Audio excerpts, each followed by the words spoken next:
Ukraine के राष्ट्रपति Volodymyr Zelensky आज लंदन पहुंचकर यूरोप के शीर्ष नेताओं के साथ एक अत्यंत संवेदनशील बैठक करेंगे। ब्रिटिश प्रधानमंत्री कीर स्टारमर इस मीटिंग की मेजबानी कर रहे हैं, जिसमें फ्रांस और जर्मनी के नेता भी शामिल होंगे। सऊदी अरब और यूएई के बीच रिश्तों में तनाव बढ़ता जा रहा है। सूडान में चल रहे संघर्ष के कारण दोनों देशों की नीतियों में बड़ा बदलाव आया है।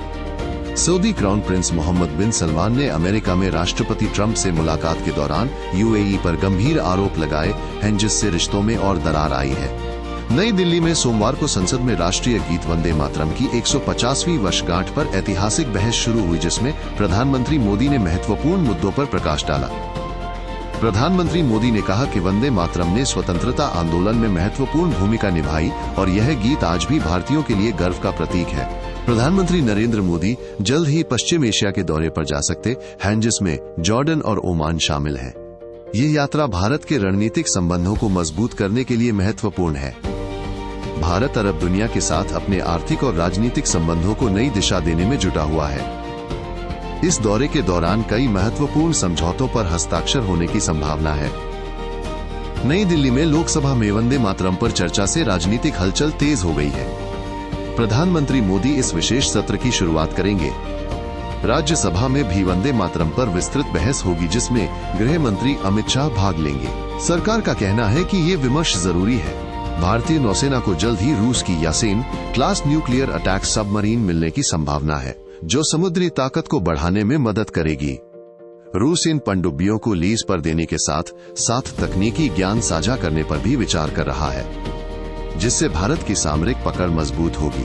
थाईलैंड और कंबोडिया के बीच सीमा विवाद एक बार फिर हिंसक हो गया है, जिसमें थाईलैंड ने कंबोडियाई सीमा पर हवाई हमले शुरू किए हैं। दोनों देशों के बीच हाल ही में हुए सीज फायर की धज्जियां उड़ गई हैं और दोनों पक्ष एक दूसरे पर हमले का आरोप लगा रहे हैं। ओमान ने भारतीय वायुसेना को 20 से अधिक जगुआर लड़ाकू विमानों का उपहार देने की घोषणा की है, जो ओमानी वायुसेना के पास लंबे समय से थे। भारत ने इस प्रस्ताव को स्वीकार करने के संकेत दिए हैं, जिससे वायुसेना की फ्लीट क्षमता को बनाए रखने में मदद मिलेगी। नई दिल्ली इंडिगो एयरलाइंस की उड़ानों में लगातार व्यवधान के कारण हजारों यात्रियों को समस्याओं का सामना करना पड़ रहा है।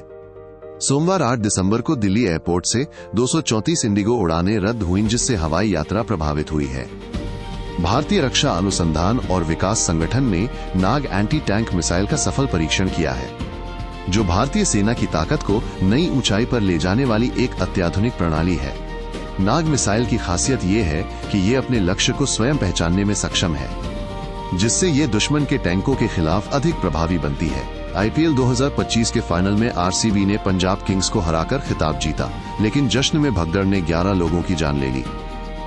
बेंगलुरु के चिन्नास्वामी स्टेडियम में सुरक्षा पर सवाल उठने के बाद महिला विश्व कप 2025 के मैच अन्य शहरों में शिफ्ट किए गए हैं। रूस के राष्ट्रपति व्लादिमीर पुतिन की भारत यात्रा के दौरान भारत और रूस ने चेन्नई व्लादिवोस्तोक ईस्टर्न कॉरिडोर को लेकर अहम समझौते किए। नया समुद्री मार्ग 370 किलोमीटर लंबा होगा, जिससे भारतीय माल औसतन केवल 24 दिन में रूस पहुंच सकेगा।